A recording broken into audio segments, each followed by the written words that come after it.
Now this question is on chemical calculations and it requires the concept of excess limiting. Now, and how do we know that? If you read the question gives you the amount of both reactants. We were told that there's 40 grams of calcium and 100 grams of water. So once again, if the amount of both reactants are given in the question is very likely to be an excess limiting type of question.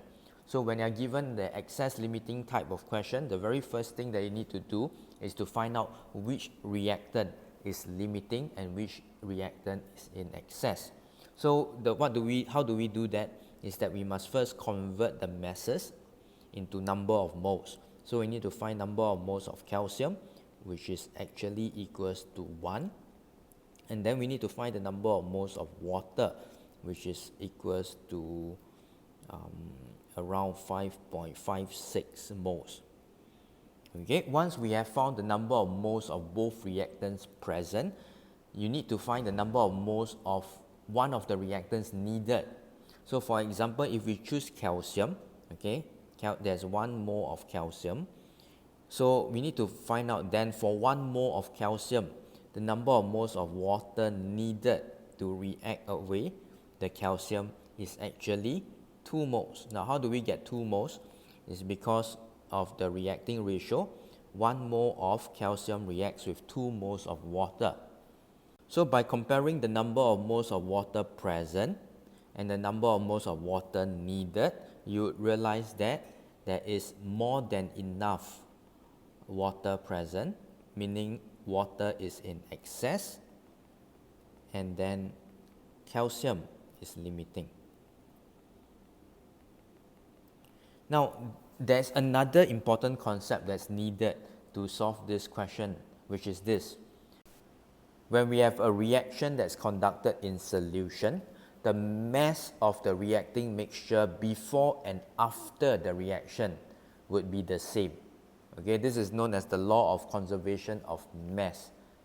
So once again, if a reaction is conducted in solution, the mass of the reacting mixture before and after the reaction should be the same. Now, unless a gas is being produced. All right? So when a gas is being produced in the reaction, the gas would escape from the reacting mixture, which will result in a mass loss. Okay, so if you take a look at the question now, the question is asking you the mass of solution that remains. So essentially, how do we find the mass of solution that remains?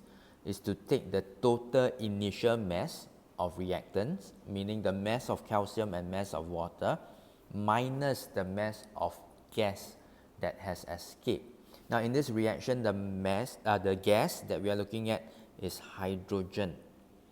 Okay, so we need to first find the mass of hydrogen, and since hydrogen is a product, we have learned that in excess limiting questions, the amount of product depends on the amount of limiting reactant. So in this case, it would be calcium. Okay, and if we compare the reacting ratio, it is 1:1. So number of moles of hydrogen gas that is formed is also 1 mole.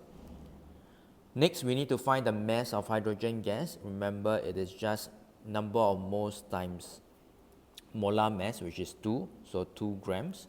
That means that in this reaction, 2 grams of hydrogen gas will be formed.